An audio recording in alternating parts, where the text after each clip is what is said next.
ಓಂ ಶ್ರೀ ಮಹಾಗಣಾಧಿಪತಿಯೇ ನಮಃ. ಓಂ ಶ್ರೀ ಮಾತ್ರೇ ನಮಃ. ಓಂ ಶ್ರೀ ಗುರುಭ್ಯೋ ನಮಃ. ಸಮಸ್ತ ಕನ್ನಡ ವೀಕ್ಷಕರಿಗೆ ನಮಸ್ಕಾರ. ನೀವು ಮೊದಲನೇ ಬಾರಿ ನಮ್ಮ ಚಾನಲ್ ನೋಡ್ತಾ ಇದ್ದರೆ ದಯವಿಟ್ಟು ಸಬ್ಸ್ಕ್ರೈಬ್ ಮಾಡಿ ಅಂತ ಹೇಳ್ತಾ, ಮುಖ್ಯವಾಗಿ ಈ ದಿನ ನಮ್ಮ ವಿಡಿಯೋದಲ್ಲಿ ಜೂನ್ ಆರಂಭದಿಂದ ಅಂದರೆ ಜೂನ್ ಮಾಸ ಆರಂಭದಿಂದ ದೇವಗುರು ಬೃಹಸ್ಪತಿ ಮಿಥುನ ರಾಶಿಯಿಂದ ತನ್ನ ಉಚ್ಚಸ್ಥಾನವಾಗಿರುವಂಥ 12 ವರ್ಷಗಳ ನಂತರ ತಾನು ಅಧಿಕ ಬಲವಂತನಾಗುವಂತಹ ಅಧಿಕ ಮೊತ್ತದಲ್ಲಿ ಪ್ರಭಾವವನ್ನು ನೀಡುವಂತಹ ಕಟಕ ರಾಶಿಗೆ ಆಗಮನ ಆಗ್ತಾ ಇರೋದು ಒಂದು ಒಳ್ಳೆಯ ಸುದ್ದಿ. ಅದರ ಬಗ್ಗೆ ನಾವು ಹಿಂದಿನ ವಿಡಿಯೋಗಳಲ್ಲಿ ಹೇಳಿದ್ದೇವೆ. ಬಟ್ ಮತ್ತೊಂದು ವಿಶೇಷವಾಗಿರುವಂತಹ ಅಪರೂಪವಾಗಿರುವಂತಹ ಒಂದು ವಿಷಯ ಏನಪ್ಪ ಅಂದರೆ, ಜೂನ್ 8ರಿಂದ ಜುಲೈ 4ನೇ ತಾರೀಕುವರೆಗೂ ಕೂಡ ಶುಕ್ರನು ಕೂಡ ಗುರು ಸ್ಥಾನವಾಗಿರುವಂತಹ ಕಟಕ ರಾಶಿಯಲ್ಲಿ ಇರುತ್ತಾ ದ್ವಾದಶ ರಾಶಿಗಳಲ್ಲಿ ಕೆಲವೊಂದು ರಾಶಿಗಳಿಗೆ ಅದ್ಭುತ ರೀತಿಯಲ್ಲಿ ಅದೃಷ್ಟ ಯೋಗವನ್ನು ನೀಡ್ತಾ ಇದ್ದಾರೆ. ಕೆಲವೊಂದು ರಾಶಿಗಳಿಗೆ ಸ್ವಲ್ಪ ಪ್ರತಿಕೂಲ ಫಲಗಳನ್ನು ಗುರು ಶುಕ್ರರು ಇರುವಂತಹ ಸ್ಥಾನದ ಮೇಲೆ ಈ ಪ್ರತಿಕೂಲ ಫಲಗಳನ್ನು ನೀಡ್ತಾ ಇರ್ತಾರೆ. ಆ ರೀತಿಯಲ್ಲಿ ನೋಡುವಾಗ ಪ್ರಮುಖವಾಗಿ ಈ ಮಿಥುನ ರಾಶಿಯವರಿಗೆ, ಕನ್ಯಾ ರಾಶಿಯವರಿಗೆ, ವೃಶ್ಚಿಕ ರಾಶಿಯವರಿಗೆ, ಮೀನ ರಾಶಿಯವರಿಗೆ ಈ ಗುರು ಶುಕ್ರರ ಹೊಂದಾಣಿಕೆ ಅನ್ನೋದು ಎಕ್ಸಲೆಂಟ್ ಫಲಗಳನ್ನು ನೀಡ್ತಾ ಇದೆ. ಮತ್ತು ಉಳಿದಿರೋ ರಾಶಿಗಳಿಗೆ ಅನುಕೂಲ ಫಲಗಳನ್ನು ನೀಡಲ್ಲ ಅಂದರೆ ಅವ್ರಿಗೂ ಮಿಶ್ರ ಫಲಗಳನ್ನು ನೀಡ್ತಾ ಇರುತ್ತೆ. ಸೊ ಆಗ ನೋಡುವಾಗ ದೇವಗುರು ಬೃಹಸ್ಪತಿ, ದೇವತೆಗಳಿಗೆ ಗುರುವಾಗಿರುವಂತಹ ದೇವಗುರು ಬೃಹಸ್ಪತಿ ಗುರು, ರಾಕ್ಷಸ ಗುರು ಆಗಿರುವಂತಹ ಶುಕ್ರಾಚಾರ್ಯನ ಶುಕ್ರ, ಈ ಎರಡೂ ಗ್ರಹಗಳು ಕೂಡ ಕಟಕ ರಾಶಿಯಲ್ಲಿ ಇರುತ್ತಾ ಕುಂಭರಾಶಿಯವರಿಗೆ, ಆಲ್ರೆಡಿ ಕುಂಭರಾಶಿಯವರಿಗೆ ರಾಶಿಯಲ್ಲೇ ಈಗ ರಾಹು ಇದ್ದಾರೆ. ರಾಹುವಿನ ಸಂಚಾರ 2ನೇ ಧನ ಕುಟುಂಬ ಸ್ಥಾನದಲ್ಲಿ ಶನಿ ಪರಮಾತ್ಮ 7.5 ಕೊನೆಯ ಹಂತ ನಡೀತಾ ಇದೆ. ಸಪ್ತಮದಲ್ಲಿ ಕೇತು, ವೈವಾಹಿಕ ಜೀವನದಲ್ಲಿ ಅಶಾಂತಿ. ಮೊನ್ನೆವರೆಗೂ ಪಂಚಮ ಸ್ಥಾನದಲ್ಲಿ ಅಷ್ಟೋ ಇಷ್ಟೋ ಗುರುಬಲ ಇತ್ತು ಕುಂಭರಾಶಿಯವರಿಗೆ. ಆದರೆ ಜೂನ್ ಆರಂಭದಿಂದ ಷಷ್ಠಭಾವಕ್ಕೆ ಋಣ ರೋಗ ಶತ್ರುಸ್ಥಾನವಾಗಿರುವಂತಹ 6ನೇ ಮನೆಯಲ್ಲಿ ಗುರು ಆಗಮನ ಬಂದು ಇರುವಂತಹ ಗುರುಬಲ ಕೂಡ ಕಮ್ಮಿಯಾಗಿದೆ. ಅಷ್ಟೋ ಇಷ್ಟೋ ಮಾಸ ಫಲಗಳು ಅಥವಾ ಅಲ್ಪ ಸಂಚಾರ ಗ್ರಹಗಳು ಅನುಕೂಲ ಇತ್ತು, ಸ್ವಲ್ಪ ಕೆಲವೊಂದು ವಿಷಯಗಳಲ್ಲಿ ಅನುಕೂಲತೆ ಇತ್ತು. ಆದರೆ ಈ ಜೂನ್ ಮಾಸದಿಂದ ಒಂದು 5 ತಿಂಗಳ ಕಾಲ ಗುರುಬಲ ಕಮ್ಮಿಯಾಗ್ತಾ ಇದೆ. ಅದರ ಜೊತೆಗೆ ಜೂನ್ 8ರಿಂದ ಜುಲೈ 4ನೇ ತಾರೀಕುವರೆಗೂ ಕೂಡ ಶುಕ್ರನು ಕೂಡ 6ನೇ ಮನೆಯಲ್ಲಿ ಗುರುವಿನ ಜೊತೆ ಸೇರ್ತಾ ಇದ್ದಾರೆ. ಸೊ ಆಗಿರೋದ್ರಿಂದ ಕುಂಭರಾಶಿಯವರಿಗೆ ಇದೊಂದು ರೀತಿ ತಾಳ್ಮೆಗೆ ಪರೀಕ್ಷೆಯ ರೀತಿಯಲ್ಲಿ ಕಷ್ಟ. ಅದೃಷ್ಟ ಅನ್ನು ಹುಡ್ಕೋಬೇಕು, ಅದೃಷ್ಟ ಕೂಡಿ ಬರುತ್ತೆ. ಅತಿಯಾಗಿರುವಂತಹ ಓವರ್ ಕಾನ್ಫಿಡೆನ್ಸು ಇತ್ಯಾದಿ ವಿಷಯಗಳು ಏನೂ ಕೆಲಸ ಮಾಡುವುದಿಲ್ಲ. ಈ ಸಂದರ್ಭದಲ್ಲಿ ನಿಮ್ಮ ಕ್ರಮಶಿಕ್ಷಣಯುತಿಯಿಂದ ನೀವು ಮಾಡ್ತಾ ಇರುವಂತಹ ಎಫರ್ಟ್ಸ್, ಲಾಭಾಪೇಕ್ಷೆಯಿಂದ ಮಾಡ್ತಾ ಇರುವಂತಹ ನಿಮ್ಮ ಕೃಷಿ, ನಿಮ್ಮ ಕಷ್ಟ, ನಿಮ್ಮ ಹಾರ್ಡ್ ವರ್ಕ್ ಮಾತ್ರ ನಿಮ್ಮನ್ನು ಕಾಪಾಡುತ್ತೆ ಈ ಸಂದರ್ಭದಲ್ಲಿ. ಅದರ ಜೊತೆಗೆ ದೈವಾನುಗ್ರಹ, ದೇವರ ಆರಾಧನೆ, ದೈವೋಪಾಸನೆ, ಮಂತ್ರೋಪಾಸನೆ, ನಿತ್ಯ ಅನುಷ್ಠಾನ ಇತ್ಯಾದಿ ವಿಷಯಗಳಿಂದ ಮುಖ್ಯವಾಗಿ ನೀವು ಕುಂಭರಾಶಿಯವರು ಮಾತ್ರ ಈ 5 ತಿಂಗಳ ಕಾಲ ಈ ಕೆಲವೊಂದು ವಿಷಯಗಳಲ್ಲಿ ತುಂಬ ಜಾಗರೂಕರಾಗಿರಬೇಕಾಗಿರುತ್ತೆ. ಈಗ ಪ್ರಮುಖವಾಗಿ ನಾವು ನೋಡುವುದಾದರೆ 6ನೇ ಮನೆಯಲ್ಲಿ ಸ್ವಲ್ಪ ಪ್ರತಿಕೂಲ ಫಲಗಳನ್ನು ಕೊಡ್ತಾ ಇದ್ದಾರೆ ಗುರು ಶುಕ್ರ. ಈ 26 ದಿನಗಳ ಕಾಲ ನೋಡುವುದಾದರೆ ಶುಕ್ರನೂ 6ನೇ ಮನೆಯಲ್ಲಿ, ಗುರುನೂ 6ನೇ ಮನೆಯಲ್ಲಿ, ಋಣ ರೋಗ ಶತ್ರುಸ್ಥಾನ. ಅಲ್ಲಿ ಪಾಪಗ್ರಹಗಳಿದ್ದರೆ ಒಳ್ಳೆಯದು, ಆದರೆ ಶುಭಗ್ರಹಗಳಾಗಿರುವಂತಹ ಗುರು ಶುಕ್ರಗಳಿರೋದರಿಂದ ಯಾವ ರೀತಿ ವಿಷಯಗಳಿರುತ್ತೆ ಅಂದರೆ, ನಿಮ್ಮ ಆದಾಯಕ್ಕೆ ಬ್ರೇಕ್ ಕತ್ತರಿ ಆಗುತ್ತೆ. ನೀವು ಎಕ್ಸ್ಪೆಕ್ಟ್ ಮಾಡಿರುವಂತಹ ಆದಾಯಕ್ಕಿಂತ ಕಮ್ಮಿ ಆದಾಯ ಬರೋದು, ಅಥವಾ ಇನ್ನೇನು ಆಲ್ಮೋಸ್ಟ್ ಬಂದಿದೆ ಕೈಗೆ ಬರುತ್ತೆ ಅನ್ನುವಂತಹ ಸಂದರ್ಭಗಳಲ್ಲಿ ಕೊನೆಯ ಕ್ಷಣದಲ್ಲಿ ಏನೋ ಒಂದು ಆತಂಕ ಬಂದು ಹೋಲ್ಡಲ್ಲಿ ಹೋಗೋದು ಅಥವಾ ಪೆಂಡಿಂಗಲ್ಲಿ ಸ್ಟಾಪ್ ಆಗೋದು, ಸಂಪಾದನೆ ಮಾಡುವಂತಹ ಅವಕಾಶಗಳು ಕಮ್ಮಿಯಾಗೋದು. ವಿದ್ಯಾರ್ಥಿಗಳು ತುಂಬ ಜಾಗರೂಕತೆಯಿಂದ ತಮ್ಮ ಜೀವನದ ಭವಿಷ್ಯವನ್ನು ನಿರ್ದೇಶಿಸುವಂತಹ ವಿಷಯಗಳನ್ನು ಆಯ್ಕೆ ಮಾಡ್ಕೋಬೇಕಾಗಿರುತ್ತೆ. ಯಾಕಂದರೆ ರಾಶಿಯಲ್ಲೇ ರಾಹು ಇರೋದರಿಂದ ತಪ್ಪು ನಿರ್ಧಾರಗಳು ತಗೊಳ್ಳೋದು, ಸ್ವಯಂಕೃತ ಅಪರಾಧಗಳನ್ನೋದು, ಸೊ ಆಗಿರೋದ್ರಿಂದ ಪರ್ಟಿಕ್ಯುಲರಾಗಿ ಒಂದು ಕ್ರಮಶಿಕ್ಷಣಯುತ ಜೀವನದಿಂದ ಈ ಸಂದರ್ಭದಲ್ಲಿ ನಿಮ್ಮ ಕಷ್ಟ ಮಾತ್ರ ನಂಬ್ಕೋಬೇಕಾಗಿರುತ್ತೆ. ರಾಹು ಇಲ್ಲಿ ನಿಮಗೆ ಅಂದರೆ ವಿದ್ಯಾಭ್ಯಾಸದ ವಿಷಯದಲ್ಲಿ ಯಾವ ಸಬ್ಜೆಕ್ಟ್ನ ಆಯ್ಕೆ ಮಾಡ್ಕೋಬೇಕು, ಈಗ ತಗೊಳ್ಳುವಂತಹ ನಿರ್ಧಾರಗಳು ನಿಮ್ಮ ಜೀವನವನ್ನು, ನಿಮ್ಮ ಭವಿಷ್ಯವನ್ನು ನಿರ್ಧಾರ ಮಾಡುತ್ತೆ. ಈಗ ಏನಾದರೂ ತಪ್ಪಾಗಿ ನಿರ್ಧಾರಗಳು ತಗೊಂಡ್ರೆ ಅದು ನಿಮ್ಮ ಕೆರಿಯರ್ ಮೇಲೆ, ನಿಮ್ಮ ವಿದ್ಯಾಭ್ಯಾಸದ ಮೇಲೆ ಬಹಳಷ್ಟು ಎಫೆಕ್ಟನ್ನು ತೋರಿಸುವಂತಹ ಸಾಧ್ಯತೆ ಇರುತ್ತೆ. ಕೆಲವೊಂದು ಬಾರಿ ಅನಾವಶ್ಯಕ ವಿಷಯಗಳು ನಿಮ್ಮ ಸುತ್ತು ಸೇರಿ ನಿಮ್ಮ ಕೆಲವೊಂದು ವಿಷಯಗಳಲ್ಲಿ ಅವಮಾನಗಳನ್ನು ಎದುರಿಸುವಂತಹ ಸಂದರ್ಭಗಳು ಅತಿ ಹೆಚ್ಚಾಗಿ ನಿಮ್ಮ ವಿಷಯಗಳಲ್ಲಿ, ನಿಮ್ಮ ಕೆಲಸ, ನಿಮ್ಮ ಮಾಡುವಂತಹ ಪ್ರಯತ್ನಗಳಲ್ಲಿ ಮಾತ್ರ ಫೋಕಸ್ ಮಾಡಬೇಕಾಗಿರುತ್ತೆ. ಅನಾವಶ್ಯಕ ಜಗಳಗಳಾಗಿರ್ಬೋದು, ಅನಾವಶ್ಯಕ ವಿಷಯಗಳಲ್ಲಿ ಇನ್ವಾಲ್ವ್ ಆಗೋದು ಬೇಡ ಈ 5 ತಿಂಗಳ ಕಾಲ. ಅಂದರೆ ಅದೃಷ್ಟ ಕೂಡಿ ಬರುತ್ತೆ ಅಥವಾ ದೇವರಿದ್ದಾರೆ, ಏನು ಕಷ್ಟ ಪಡ್ದಂಗೆ ಫಲಗಳು ಸಿಗುತ್ತೆ, ಇಂಥ ಕನಸು ಕಾಣಂಗಿಲ್ಲ ಕುಂಭರಾಶಿಯವರು. ಯಾಕಂದರೆ 6ನೇ ಇಷ್ಟು ದಿನಗಳ ಕಾಲ ಗುರುಬಲ ಇತ್ತು, ಓಕೆ, ಬಟ್ ಇಲ್ಲಿ 4 ಸುದೀರ್ಘ ಸಂಚಾರ ಗ್ರಹಗಳು ಕೂಡ ತನ್ನ ಬಲವನ್ನು ಕಂಡುಕೊಂಡೋಗಿದೆ. ಅದರ ಜೊತೆಗೆ ಶುಕ್ರನು ಕೂಡ 6ನೇ ಮನೆಯಲ್ಲಿ ಬರ್ತಾ ಇದ್ದಾರೆ. ಸೊ ಹಾಗಿರೋದ್ರಿಂದ ಇದನ್ನು ನಿಮ್ಮನ್ನು ಭಯ ಬೀಳಿಸೋಕ್ಕೋ ಅಥವಾ ಕೆಲವೊಂದು ವಿಷಯಗಳಲ್ಲಿ ಕೆಲವೊಂದು ಪ್ರತಿಕೂಲವಾಗಿ ಹೇಳೋದು ನಮ್ಮ ಉದ್ದೇಶವಾಗಿರಲ್ಲ. ತಗೊಳ್ಳುವಂತಹ ಮುಂಜಾಗ್ರತೆ ಕ್ರಮಗಳು, ಈ ವಿಷಯಗಳಲ್ಲಿ ಹುಷಾರಾಗಿರಿ. ಈ ವಿಷಯಗಳಲ್ಲಿ ಈ ರೀತಿ ವಿಷಯಗಳು ಬರ್ಬೋದು, ಇಲ್ಲ ನಮಗೆ ಎಲ್ಲ ರೀತಿಯಲ್ಲಿ ಅನುಕೂಲ ಇರುತ್ತೆ ಅನ್ನೋ ರೀತಿಯಲ್ಲಿದ್ದರೆ ಅದು ನಿಮ್ಮ ದಶೆ, ಅಂತರ್ದಶೆ, ಸೂಕ್ಷ್ಮ ದಶೆ, ಪ್ರತ್ಯರ್ದಶೆ ಇತ್ಯಾದಿ ವಿಷಯಗಳ ಮೇಲೆ ನಿಮ್ಮ ಪರ್ಸ್ನಲ್ ಚಾರ್ಟಲ್ಲಿ ಗ್ರಹ ಅನುಕೂಲಗಳು ಇದ್ದರೆ ಅನುಕೂಲ ಫಲಗಳನ್ನು ನೀಡ್ತಾ ಇರುತ್ತೆ. ಬಟ್ ಗೋಚಾರದಿಂದ ನೋಡುವಾಗ ಈಗ ಗ್ರಹ ಸ್ಥಿತಿ ಅಷ್ಟರ ಮಟ್ಟಿಗೆ ಅನುಕೂಲ ಇರುವುದಕ್ಕೆ ಅವಕಾಶಗಳು ಕಮ್ಮಿ ಅಂತ ಹೇಳೋದೇ ನಮ್ಮ ಉದ್ದೇಶ ಆಗಿರುತ್ತೆ. ಇನ್ನು ವೃತ್ತಿ ಉದ್ಯೋಗ ವಿಷಯಗಳಲ್ಲಿ ಸಣ್ಣ ಪುಟ್ಟ ಆತಂಕಗಳು, ಮೇಲಧಿಕಾರಿಗಳ ಜೊತೆ ವಿಪರೀತವಾಗಿರುವಂತಹ ಒತ್ತಡ. ಅಂದರೆ ಒಂದೊಂದು ದಿನ 9 ಗಂಟೆಗಳು ಮಾಡುವಂತಹ ಕೆಲಸ ನಿಮಗೆ ಮಾತ್ರ 12 ಗಂಟೆಗಳ ಕೆಲಸ ಮಾಡಿ 16 ಗಂಟೆಗಳ ಕೆಲಸಗಳು ಮಾಡುವಂತಹ ಸಂದರ್ಭಗಳು. ಪ್ರತಿ ಚಿಕ್ಕ ವಿಷಯಕ್ಕೂ ಕೂಡ ಅತಿಯಾಗಿ ರಿಯಾಕ್ಟ್ ಆಗುವಂತಹ ಸಂದರ್ಭಗಳು, ವಿಪರೀತವಾಗಿರುವಂತಹ ಆತಂಕ ಅನ್ನೋದು ಜಾಸ್ತಿ ಇರುತ್ತೆ. ಅಂದ್ರೆ ಅದರ ಜೊತೆಗೆ ಆದಾಯಕ್ಕೆ ಮೀರಿ ಮಾಡುವಂತಹ ಖರ್ಚುಗಳು, ಕೆಲವು ಅನಾವಶ್ಯಕವಾಗಿ ಅಂತ ಹೇಳೋಕ್ಕಾಗಲ್ಲ, ಮಾಡಲೇಬೇಕಾಗಿರುವಂತಹ ಕೆಲವೊಂದು ಖರ್ಚುಗಳು ನಿಮ್ಮ ಆದಾಯಕ್ಕೆ ಕತ್ತರಿಯಾಗಬಹುದು, ನಿಮ್ಮ ಅಕೌಂಟ್ ಬ್ಯಾಲೆನ್ಸ್ನ ಕಮ್ಮಿ ಮಾಡಬಹುದು. ಆದ್ದರಿಂದ ಖರ್ಚುಗಳ ವಿಷಯಗಳಲ್ಲಿ, ವೆಚ್ಚಗಳ ವಿಷಯದಲ್ಲಿ ನೋಡಿಕೊಂಡು ಗಮನ ಇಟ್ಕೊಂಡು ಖರ್ಚು ಮಾಡೋದು ಉತ್ತಮ. ಆದರೆ ಒಂದು ವಿಷಯದಲ್ಲಿ ಮಾತ್ರ ಅದ್ಭುತ ರೀತಿಯಲ್ಲಿ ಅನುಕೂಲ ಇದೆ.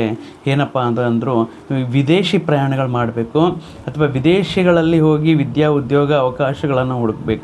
ವಿದೇಶಿ ಅಂದರೆ ಪರದೇಶದಲ್ಲಿ ದೇಶತ್ಯಾಗ ಅನ್ನು ಮಾಡುವಂತಹ ವ್ಯಕ್ತಿಗಳಿಗೆ ಪರದೇಶದಲ್ಲಿ ಅನುಕೂಲವಾಗಿರುವಂತಹ, ವಿಶೇಷವಾಗಿರುವಂತಹ, ಯೋಗದಾಯಕವಾಗಿರುವಂತಹ ಫಲಗಳು ಇದೊಂದು ಮಾತ್ರ ಅನುಕೂಲವಾಗಿರುತ್ತೆ ಕುಂಭರಾಶಿಯವರಿಗೆ. ಅದೇ ಮುಂಚೆ ಹೇಳ್ದಂಗೆ 7.5 ಕೊನೆಯ ಹಂತ ಏನಾಗ್ತಾ ಇದೆ, ಶನಿ ಅನುಕೂಲ ಇಲ್ಲ, ಧನ ಕುಟುಂಬ ಸ್ಥಾನದಲ್ಲಿ ಮಾಡಿರುವಂತಹ ಅವಕಾಶ, ಆದಾಯ ಮಾರ್ಗಗಳು ಕಮ್ಮಿಯಾಗೋದು, ಬಂದಿರುವಂತಹ ಆದಾಯ ಕೈಯಲ್ಲಿ ನಿಲ್ಲದೆ ನೀರಿನ ಥರ ಖರ್ಚು ಆಗುವಂತಹ ಸಂದರ್ಭಗಳು, ಆರೋಗ್ಯ ಸಮಸ್ಯೆಗಳಲ್ಲಿ ಮುಖ್ಯವಾಗಿ ಈ ವಾತಕ್ಕೆ ಸಂಬಂಧಪಟ್ಟಿರುವಂತಹ ಆರೋಗ್ಯ ಸಂಬಂಧಗಳ, ಕಾಲಿಗೆ ಸಂಬಂಧಪಟ್ಟಿರುವಂಥ, ಕೀಳಿಗೆ ಸಂಬಂಧಪಟ್ಟಿರುವಂಥ, ಬೆನ್ನು ಮೂಳೆಗೆ ಸಂಬಂಧಪಟ್ಟಿರುವಂತಹ ಆರೋಗ್ಯ ಸಮಸ್ಯೆಗಳಾಗಿರಬಹುದು. ಕೆಲವೊಂದು ಅವಕಾಶಗಳು ಆಲ್ಮೋಸ್ಟ್ ಇನ್ನೇನು ಆಯಿತು ಬಂತು ಅಂತ ಎಲ್ಲರಿಗೂ ಹೇಳ್ಕೊಂಡಿರ್ತೀರ, ಬಟ್ ಕೊನೆಯ ಕ್ಷಣದಲ್ಲಿ ನಿಂತು ಹೋಗೋದು ಇತ್ಯಾದಿ ವಿಷಯಗಳೆಲ್ಲ ನಡೀತಾ ಇರುತ್ತೆ. ಸೊ ಜನ್ಮದಲ್ಲಿರುವಂತಹ ರಾಹು ಕೆಲವೊಂದು ಅವಕಾಶಗಳನ್ನು ಕೈಯಾರೆ ಸ್ವಯಂಕೃತ ಅಪರಾಧಗಳಂತ ಹೇಳ್ತಾರಲ್ವ, ಆ ವಿಷಯಗಳ ಮೂಲಕ ಮಿಸ್ಟೇಕ್ಸ್ ಮಾಡೋದು ಜಾಸ್ತಿ. ಕೆಲವೊಂದು ಮಿಸ್ಟೇಕ್ಸ್ ಮಾಡಿಬಿಟ್ಟು ರಿಗ್ರೆಟ್ ಫೀಲ್ ಆಗೋದು, ಅಯ್ಯೋ ಈ ರೀತಿ ಮಾಡಬಾರ್ದಾಗಿತ್ತು, ಅಯ್ಯೋ ನನಗೆ ಈ ಆನ್ಸರ್ ಗೊತ್ತಿತ್ತು ಆದ್ರೂ ಕೂಡ. ಈಗ ಕೆಲವೊಂದು ಸ್ಪರ್ಧಾತ್ಮಕ ಪರೀಕ್ಷೆಗಳಲ್ಲಿ ನೋಡಿರ್ತೀರಲ್ವ, ಅಲ್ಲಿ ಎಕ್ಸಾಮ್ ಬರೆಯೋವಾಗ ನಮಗೆ ಆನ್ಸರ್ ಗೊತ್ತಿರುತ್ತೆ, ಎಲ್ಲ ರೀತಿಯಲ್ಲಿ ಅನುಕೂಲ ಇರುತ್ತೆ, ಬಟ್ ಆ ಸಂದರ್ಭದಲ್ಲಿ ತಪ್ಪಾಗಿ ಆನ್ಸರ್ ಬಂದುಬಿಡ್ತೀವಿ. ಹೊರಗಡೆ ಬಂದು ಅದನ್ನು ರಿವ್ಯೂ ಮಾಡುವಾಗ ಸರಿಯಾಗಿ ನೋಡಿಕೊಂಡು ಅಯ್ಯೋ ಇದು ಗೊತ್ತಿತ್ತಲ್ವ, ನಾನು ಇದನ್ನು ಯಾಕೆ ನಾನು ಮಾಡಿದ್ದೀನಿ ಅಂತ ಹೇಳಿ, ಅಂದರೆ ಈ ರೀತಿ ಮಿಸ್ಟೇಕ್ಸ್ ಮಾಡಿ ಆಮೇಲೆ ರಿಗ್ರೆಟ್ ಫೀಲ್ ಆಗುವಂಥ ಸಂದರ್ಭಗಳು ಈ ರಾಶಿಯಲ್ಲಿರುವಂತಹ ರಾಹು ಮಾಡ್ತಾ ಇರ್ತಾರೆ. ಸ್ವಯಂಕೃತ ಅಪರಾಧಗಳು ಅಂದರೆ ಇದೊಂದು ರೀತಿಯ ಉದಾಹರಣೆ ಮಾತ್ರ. ಸೊ ಇನ್ವೆಸ್ಟ್ಮೆಂಟ್ ವಿಷಯಗಳಲ್ಲಿ ಅಯ್ಯೋ ಅದರಲ್ಲಿ ಗೊತ್ತು, ಬಹಳ ಜನ ಹೇಳಿದ್ರು ಆದ್ರೂ ನಾನು ಇನ್ವೆಸ್ಟ್ಮೆಂಟ್ ಮಾಡಿಬಿಟ್ಟೆ. ಕೆಲವೊಂದು ವ್ಯಕ್ತಿಗಳು ಶಾರ್ಟ್ಕಟ್ಟಲ್ಲಿ ಸಂಪಾದನೆ, ದಯವಿಟ್ಟು ಕುಂಭರಾಶಿಯವರು ಇನ್ನೊಂದು ವರ್ಷ 2 ವರ್ಷಗಳ ಕಾಲ ಸುಲಭವಾಗಿ ಸರಳವಾಗಿ ದುಡ್ಡು ಸಂಪಾದನೆ ಮಾಡಬೇಕು, ಕಷ್ಟ ಇಲ್ಲದೆ ಸಂಪಾದನೆ ಮಾಡಬೇಕು, ಇಂತಹ ಯೋಚನೆಗಳು ಕನಸಿನಲ್ಲಿ ಕೂಡ ಯೋಚನೆ ಮಾಡಲಿಕ್ಕೆ ಹೋಗಬೇಡಿ. ನೀವು ಏನು ಕಷ್ಟ ಮಾಡ್ತೀರೋ ಅದಕ್ಕೆ ತಕ್ಕ ಫಲಗಳು ಬಂದರೆ ಸಾಕು ಅನ್ನೋ ರೀತಿಯಲ್ಲಿ ದೇವರಲ್ಲಿ ಬೇಡ್ಕೋಬೇಕಾಗಿರುತ್ತೆ. ಸೊ ಆಗಿರೋದ್ರಿಂದ ನೀವು ಮಾಡಿರುವಂತಹ ಹೂಡಿಕೆಗಳಾಗಿರಬಹುದು, ರಾಂಗ್ ಇನ್ವೆಸ್ಟ್ಮೆಂಟ್ ಮಾಡುವಂತಹ ಸಂದರ್ಭಗಳಿರುತ್ತೆ. ಇನ್ನು ಸಪ್ತಮದಲ್ಲಿರುವಂತಹ ಕೇತು ಗೊತ್ತಲ್ವ, ಸಪ್ತಮ ಕೇತು ಕಳತ್ರ ಸ್ಥಾನ, ವೈವಾಹಿಕ ಸ್ಥಾನ. ಅನಾವಶ್ಯಕವಾಗಿ ಜೀವನ ಸಂಗಾತಿಯ ಜೊತೆ ವಾಗ್ವಿವಾದಗಳು ನಡೆಯೋದು, ಸಣ್ಣ ಪುಟ್ಟ ಜಗಳಗಳಾಗೋದು, ಪ್ರತಿಯೊಂದು ವಿಷಯಕ್ಕೂ ಕೂಡ ಈಗೋ ಪ್ರಾಬ್ಲಮ್ಸ್, ಒಬ್ಬರು ಹರ್ಟ್ ಮಾಡ್ಕೊಳ್ಳೋದು, ರೆಸ್ಪೆಕ್ಟ್ ಕಮ್ಮಿ ಮಾಡ್ಕೊಳ್ಳೋದು ಇತ್ಯಾದಿ ವಿಷಯಗಳಿಂದ ಸಪ್ತಮದಲ್ಲಿ ಕೇತು. ಬಟ್ ಇಂತಹ ಸಂದರ್ಭದಲ್ಲಿ 6ನೇ ಮನೆಯಲ್ಲಿ ಗುರು ಶುಕ್ರ ಬಂದಿರೋದು ಕೂಡ, ಶುಕ್ರ ಮುಖ್ಯವಾಗಿ 6ನೇ ಮನೆಯಲ್ಲಿರುವಾಗ ಈ 26 ದಿನಗಳ ಕಾಲ ಮುಖ್ಯವಾಗಿ ಕುಂಭರಾಶಿಯವರು ಹೇಳ್ತಾ ಇರುವಂತಹ ವಿಷಯಗಳ ಬಗ್ಗೆ ಕಾಳಜಿ ವಹಿಸಿ. ಅನಾವಶ್ಯಕವಾಗಿರುವಂಥದ್ದು, ನಿಮಗೆ ಸಂಬಂಧನೇ ಇಲ್ಲ ಅಂತಹ ವಿಷಯಗಳಲ್ಲಿ, ಅಥವಾ ಯಾರೋ 3ನೇ ವ್ಯಕ್ತಿ ಜಗಳ ಮಾಡುವಂತಹ ಸಂದರ್ಭಗಳಲ್ಲಿ, ಅಥವಾ ಯಾರೋ ಏನೋ ಮಾತಾಡ್ಕೊಳ್ತಾ ಇರ್ತಾರೆ ಅಂತಹ ವಿಷಯಗಳಲ್ಲಿ ದಯವಿಟ್ಟು ನಿಮ್ಮ ಫ್ರೀ ಸಜೆಷನ್ಸ್ ಕೊಡೋಕ್ಕೆ ಹೋಗಬೇಡಿ, ಅಶ್ಯೂರೆನ್ಸ್ ಕೊಡೋಕ್ಕೆ ಹೋಗಬೇಡಿ, ನೀವು ಇಂಟರ್ಫಿಯರ್ ಆಗೋಕ್ಕೆ ಹೋಗಲೇಬೇಡಿ. ಅವ್ರ ಸಮಸ್ಯೆಗಳವರು ಪರಿಷ್ಕಾರ ಮಾಡ್ಕೊಳ್ತಾರೆ. ಬಟ್ ಈ ಸಂದರ್ಭದಲ್ಲಿ ಅನಾವಶ್ಯಕವಾಗಿರುವಂತಹ ವಿಷಯಗಳ ಬಗ್ಗೆ ಯೋಚನೆ ಮಾಡೋದಾಗಿರಬಹುದು, ಇನ್ವಾಲ್ವ್ ಆಗೋದಾಗಿರ್ಬೋದು, ಮಾಡಬಾರದು. ಅರ್ಥ ಆಯ್ತಾ? ನಿಮ್ಮ ಕೆಲಸ ಆಯಿತು, ನಿಮ್ಮ ಹಾರ್ಡ್ ವರ್ಕ್, ಆ ಕೆಲಸದ ಒತ್ತಡನೇ ವಿಪರೀತವಾಗಿರುತ್ತೆ. ಇನ್ನು ಬೇರೆಯವರ ಸಮಸ್ಯೆಗಳು ತಗೊಂಡು ನೀವೇನು ಮಾಡೋದಾಯಿತು ಇಲ್ಲಿ, ಅಲ್ವಾ? ಇನ್ನು 2ನೇ ವಿಷಯ, ಶುಕ್ರ 6ನೇ ಮನೆಯಲ್ಲಿರೋದು ಅಂದರೆ ಮುಖ್ಯವಾಗಿ ಸ್ತ್ರೀಯರ ಜೊತೆ ವಿರೋಧ ಅನ್ನೋದು ಜಾಸ್ತಿ ಇರುತ್ತೆ. ಅದು ನಿಮ್ಮ ಕುಟುಂಬದಲ್ಲೇ ಆಗಿರಬಹುದು, ವೃತ್ತಿ ಉದ್ಯೋಗಗಳಲ್ಲಿ ಮಾಡ್ತಾ ಇರುವಂತಹ ಕಲೀಗ್ಸ್ ಆಗಿರಬಹುದು, ಸಂಬಂಧಿಕರಾಗಿರ್ಬೋದು, ಫ್ರೆಂಡ್ಸ್ ಆಗಿರಬಹುದು. ನೀವು ಕೆಲವೊಂದು ಬಾರಿ ಮಾಡುವಂತಹ ಮಾತುಗಳು ಕಠಿಣವಾಗಿರಬಾರದು, ಧಮಕಿ ಕೊಟ್ಟಿರೋ ಥರ ಇರಬಾರದು, ಅವಮಾನ ನೀಡೋ ಥರ ಇರಬಾರದು, ಹರ್ಟ್ ಆಗುವ ರೀತಿಯಲ್ಲಿ ಇರಬಾರದು. ತುಂಬ ಹುಷಾರಾಗಿ ಮಾತಾಡಬೇಕಾಗಿರುತ್ತೆ. ಈಗ ನೋಡ್ತಾ ಇದ್ದೀವಲ್ವಾ, ಸೊ ಸಣ್ಣ ಪುಟ್ಟ ವಿಷಯಕ್ಕೆ ಕೂಡ ಸ್ತ್ರೀಯರು ಹೆರಾಸ್ಮೆಂಟ್ ಕೇಸ್ ಅಂತ ಹಾಕ್ತಾ ಇದ್ದಾರೆ. ಕೆಲವೊಂದು ವಿಷಯಗಳಲ್ಲಿ ಬ್ಲ್ಯಾಕ್ ಮೇಲ್ ಮಾಡ್ತಾ ಇರ್ತಾರೆ. ಫೋನಲ್ಲಿ ಮಾತಾಡುವಾಗ ರೆಕಾರ್ಡಿಂಗ್ ಮಾಡಿಕೊಂಡು ನಿಮ್ಮ ಗೌರವಕ್ಕೆ ಧಕ್ಕೆ ತರುವಂತಹ ಪ್ರಯತ್ನಗಳು ಮಾಡ್ತಾರೆ. ಸೊ ಆಗಿರೋದ್ರಿಂದ ಸ್ತ್ರೀಯರ ಜೊತೆ ವ್ಯವಹರಿಸುವಾಗ, ಮಾತನಾಡುವಾಗ ತುಂಬ ಹುಷಾರಾಗಿ ನೀವು, ಸ್ತ್ರೀಯರಂದ್ರೇ ರೆಸ್ಪೆಕ್ಟ್ ಅಂದ್ರೇ ಸ್ತ್ರೀಯರನ್ನೋ ರೀತಿಯಲ್ಲಿ ನೀವು ತುಂಬ ಹುಷಾರಾಗಿ ಅವರ ಜೊತೆ ವರ್ತನೆ ಮಾಡಬೇಕಾಗಿರುತ್ತೆ. ಇಲ್ಲಾಂದರೆ ಸಲ್ಲದ ಅವಮಾನಗಳು, ಆರೋಪಗಳು ಬರುವಂಥ ಸಾಧ್ಯತೆ ಇರುತ್ತೆ. ಹಣಕಾಸಿನ ವಿಷಯಗಳಲ್ಲಿ ಅಪ್ಸ್ ಆ್ಯಂಡ್ ಡೌನ್ಸ್ ಅನ್ನೋದು ಜಾಸ್ತಿ, ಏರಿಳಿತಗಳಿರುತ್ತೆ. ಒಂದೇ ರೀತಿಯ ಇನ್ಕಮ್ ಇರುತ್ತಾ, ಇದೇ ರೀತಿ ಇನ್ಕಮ್ ಇರುತ್ತಾ, ಅಥವಾ ಬರುವಂತಹ ಇನ್ಕಮ್ ಏನೋ ಅನಾವಶ್ಯವಾಗಿ ಫೈನ್ಗಳು ಕಟ್ಟೋದು, ಅನಾವಶ್ಯಕವಾಗಿ ಕೆಲವೊಂದು ವಿಷಯಗಳಲ್ಲಿ ವಿಪರೀತವಾಗಿರುವಂತಹ ಖರ್ಚುಗಳು, ವಿದ್ಯಾರ್ಥಿಗಳಿಗೆ, ನಿಮ್ಮ ಸಂತಾನಕ್ಕೆ ಈಗ ಸ್ಕೂಲ್ ಫೀಸ್ಗಳಾಗಿರ್ಬೋದು, ಕಾಲೇಜ್ ಫೀಸ್ಗಳಾಗಿರ್ಬೋದು, ಕೆಲವೊಂದು ವಿಷಯಗಳನ್ನು ಮಾಡಲೇಬೇಕಾಗಿರುವಂತಹ ಖರ್ಚುಗಳು, ಸ್ವಲ್ಪ ಹಣಕಾಸಿನ ವಿಷಯಗಳಲ್ಲಿ ಚಾಲೆಂಜಸ್ ತರುವಂಥ, ಸಮಸ್ಯೆಗಳು ತರುವಂಥ ಸಂದರ್ಭಗಳು ಇರುತ್ತೆ. ಇನ್ನು ರೈತರು ಪ್ರಧಾನವಾಗಿ ರೈತರು ಕೃಷಿಯಲ್ಲಿ 4 ಜನಕ್ಕೆ ಹಾಕಿದ್ದಾರೆ. ಈ ರೀತಿ ಮುಖ್ಯವಾಗಿ ನೀವು ಹಾಕುವಂತಹ ಬೇಸಾಯ ಕೃಷಿ ಏನಿದೆಯೋ ತುಂಬ ಅದರಲ್ಲಿ ಅರ್ಥ ಮಾಡಿಕೊಂಡು ರಿಸ್ಕ್ ತಗೊಳ್ಳೋಕೆ ಹೋಗಬೇಡಿ. ಈ ಸಂದರ್ಭದಲ್ಲಿ ಅಟ್ಲೀಸ್ಟ್ ನಿಮ್ಮ ಕಷ್ಟಕ್ಕೆ ತಕ್ಕ ಪ್ರತಿಫಲ ಸಿಗಬೇಕು ಅಂದ್ರೂ ಕೂಡ ಯಾರೋ ಏನೋ ಹೇಳಿದ್ದಾರೆ, ಏನಾದರೂ ಫಾಲ್ಸ್ ಅಡ್ವರ್ಟೈಸ್ಮೆಂಟ್ಸ್ ಹೇಳೋದು, ಅಥವಾ ಏನಾದರೂ ಒಂದು ಪ್ರಯೋಗ ಮಾಡೋಣ, ಒಂದು ಎಕ್ಸ್ಪೆರಿಮೆಂಟ್ ಮಾಡೋಣ, ಭೂಮಿಯಲ್ಲಿ ಪರೀಕ್ಷೆ ಮಾಡೋಣ, ಈ ರೀತಿ ಪ್ರಯೋಗಗಳು ಮಾಡಲಿಕ್ಕೆ ಹೋಗಬೇಡಿ. ಅದೇನು ಬರುತ್ತೋ ನಾರ್ಮಲ್ಲಾಗಿ ಸ್ವಲ್ಪ ಅನುಭವಸ್ಥರ ಸಲಹೆಗಳನ್ನು ಪಡೆದು ಈ ಸಂದರ್ಭದಲ್ಲಿ, ಯಾಕೆಂದರೆ ಅದು ನಿಮ್ಮ ಕಷ್ಟಾರ್ಜಿತ. ಸೊ ಆಗಿರೋದ್ರಿಂದ ತುಂಬ ಜಾಗರೂಕತೆಯಿಂದ ನಿಮ್ಮ ಫಲಸಾಯದ ಬಗ್ಗೆ ಗಮನದಲ್ಲಿಟ್ಕೊಂಡು ಮಾಡಬೇಕಾಗಿರುತ್ತೆ. ಇನ್ನು ಒಟ್ಟಾಗಿ ನೋಡುವುದಾದರೆ ಒಂದೊಂದು ಗ್ರಹ ಒಂದೊಂದು ರೀತಿಯಲ್ಲಿ ಕುಂಭರಾಶಿಯವರ ತಾಳ್ಮೆಗೆ, ಅವರ ಒಳ್ಳೆಯತನಕ್ಕೆ, ಇದೊಂದು ರೀತಿ ನಾವು ಕೆಟ್ಟತ್ತು ಅಂತ ಭಾವಿಸೋದಕ್ಕಿಂತ ಒಂದು ರೀತಿ ಒಂದು ಪರೀಕ್ಷೆ ಅಂತ ತಿಳ್ಕೊಳ್ಳಿ.